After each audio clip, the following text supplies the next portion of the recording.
Salut, c'est Trado, content de vous retrouver pour la mise à jour de l'indice parisien et également de Dexia qui m'a été demandé de très nombreux soirs. Alors avant de commencer, je vous signale que mercredi qui vient, donc dans 2 jours, je tiendrai la traditionnelle conférence en ligne webinaire dédiée au dernier bouquin que j'ai écrit. Donc n'hésitez pas, c'est gratuit, inscrivez-vous. Le lien est déjà sur le blog et ça sera donc mercredi de 21h à 22h. Voilà, je vous le redirai encore demain. Alors au niveau des fondamentaux, aujourd'hui, pas grand-chose, séance assez maigre. Alors les marchés ont prétexté la rencontre de Tsipras-Merkel, dont on attend un compte-rendu commun à 18h pour prendre leurs bénéfices, sait-on jamais.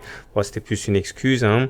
D'autant que le reste des informations est plutôt pas mal. Mario Draghi a informé finalement que des mesures supplémentaires pourraient être prises si besoin était pour soutenir les banques. Et en même temps, apparemment, ce sont les chiffres auxquels Monsieur Draghi a accès.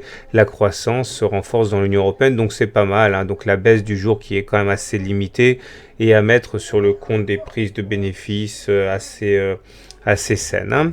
Alors maintenant, si on regarde un petit peu ce qui s'est passé pour la séance du jour, voilà. Pas grand chose, on va tout de suite évacuer le harami baissier. Il y a un harami baissier, c'est-à-dire que bon, si on prend tous les haramis baissiers qui se présentent, c'en est bien. Regardez, le harami baissier, c'est une configuration de bougie.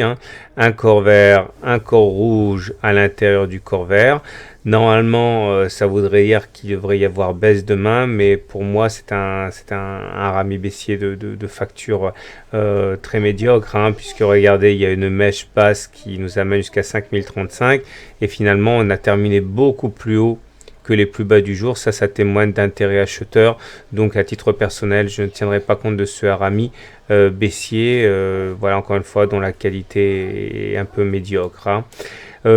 Plus intéressante pour moi, cette oblique verte là. Regardez comme l'oblique verte qui soutenait les cours a été fragilisée. On l'a percé, mais on est repassé au-dessus. Alors comme vous savez, j'aime bien tracer des obliques sentinelles ici. J'ai tracé l'oblique équivalente sur le momentum. Ici, vous voyez, c'est sur la même période de temps, le même laps de temps. On voit que sur le momentum, cette oblique a déjà été cassée, alors qu'elle a été préservée en clôture sur le CAC 40. Si on devait le casser sur le momentum et également sur les cours demain, eh bien, il faudrait vraiment se méfier, même si vous savez que je suis très très circonspect par rapport aux signaux baissiers actuellement. On ne peut pas non plus éluder tous les signaux qui se présentent. Pour l'instant, on remarquera tout simplement qu'il y a une alerte sur le momentum, mais qui n'est pas encore confirmée par une cassure sur les cours eux-mêmes. Sinon, le momentum demeure positif, c'est-à-dire que la pression est toujours haussière. J'ai laissé les volumes aussi pour que vous puissiez constater, comme la séance du jour se fait avec des volumes assez bas. Bon, on ne tient pas compte de la dernière séance du 20 mars parce que c'était la journée des sorcières, mais par rapport aux autres, c'est quand même assez bas. Donc, ça veut dire que ça baisse, mais sans aucune panique. Donc, voilà ce que vous pouvez dire pour aujourd'hui. Globalement, on est toujours en tendance haussière. On le dit depuis des mois. Maintenant, on est au-dessus du nuage, au-dessus de la Kijun, au-dessus de la Tenkan, soutenu par une oblique noire, soutenu par une oblique verte. Bon, c'est pas mal. On va attendre et puis on espère que l'annonce de Monsieur Tsipras et de Madame Merkel ne prendra pas les marchés à rebrousse-poil. Voilà. Place maintenant à l'analyse de Dexia et n'oubliez pas de vous inscrire pour le webinaire de mercredi si vous ne vous êtes pas déjà procuré le bouquin. A tout de suite pour Dexia.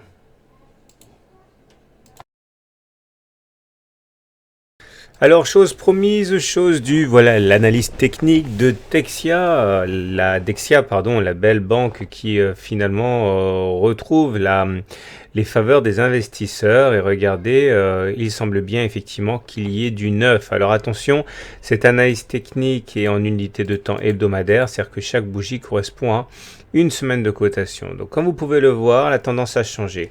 Tant que les pics étaient descendants, et que les creux étaient descendants, on était en tendance baissière. C'est-à-dire que si vous achetiez à ce moment-là, vous aviez toutes les chances de vous retrouver eh bien, à moyen terme en moins-value. Mais là, regardez ce qui se passe depuis quelques semaines, c'est que les pics sont devenus ascendants et les creux sont devenus ascendants aussi. Et ça, au regard de la théorie de dos, ça veut dire qu'on est en tendance haussière. Donc, tant qu'on sera dans une configuration où les pics et les creux sont ascendants, on sera en tendance haussière. Donc, même si on devait avoir une attaque baissière, à condition de ne pas aller plus bas que le précédent plus bas, de telle manière que le pic à venir, enfin que les creux à venir soient au-dessus du creux précédent, eh bien, on pourrait effectivement envisager que l'on reste en tendance haussière. C'est confirmé par une analyse de type Ishimoku. Alors, l'analyse Ishimoku, sur lequel j'ai également fait un e-book si vous découvrez ce travail, va en fait nous donner une autre façon d'analyser la tendance, mais cette fois-ci en nous repérant par rapport au nuage qui est ici. Alors le nuage, alors attendez, je vais mettre tout ça en place, voilà, mettre là, voilà, le nuage est donc ici. Tant qu'on est au-dessus du nuage, on est en tendance haussière. Vous voyez que lorsqu'on est passé en dessous du nuage, là, le nuage était là. On était en tendance tendance baissière avec une très grande vulnérabilité aux attaques. La dernière fois qu'on est passé en dessous du nuage, c'était là. Et vous avez vu la lente décroissance de Dexia. Ce qui est nouveau, c'est que depuis 3 semaines maintenant, eh bien, on se situe au-dessus du nuage. Donc, on est en tendance haussière au regard de ce système de tendance. Et tant qu'on se maintient au-dessus du nuage, donc clairement, tant qu'on se maintient entre 0,03 0,04 et 0,03, eh bien on sera en tendance haussière. Donc c'est ça qui est assez intéressant. Il semble bien que la tendance ait été retournée. Alors il faut également regarder où sont la Tenkan et la Kijun.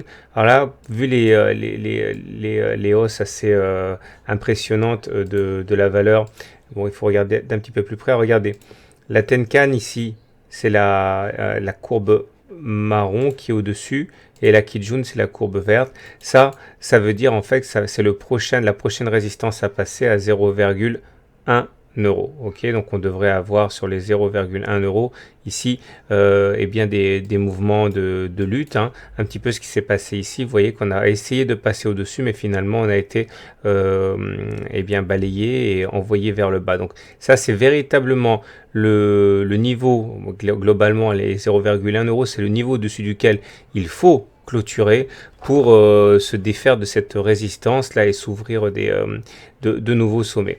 Maintenant, on va avoir besoin des bandes de Bollinger, parce que là, ça nous concerne de manière plus directe. Regardez.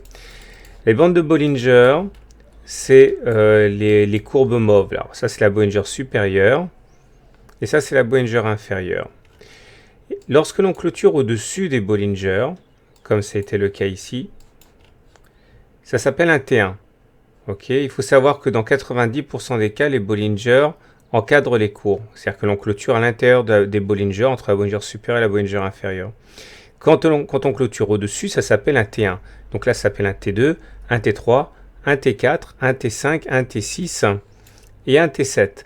Clairement, ça fait 7 semaines consécutives que l'on clôture au-dessus de la Bollinger supérieure. En tant que tel, c'est une bonne chose parce que ça veut dire que la volatilité augmente et que les variations peuvent être très très violentes.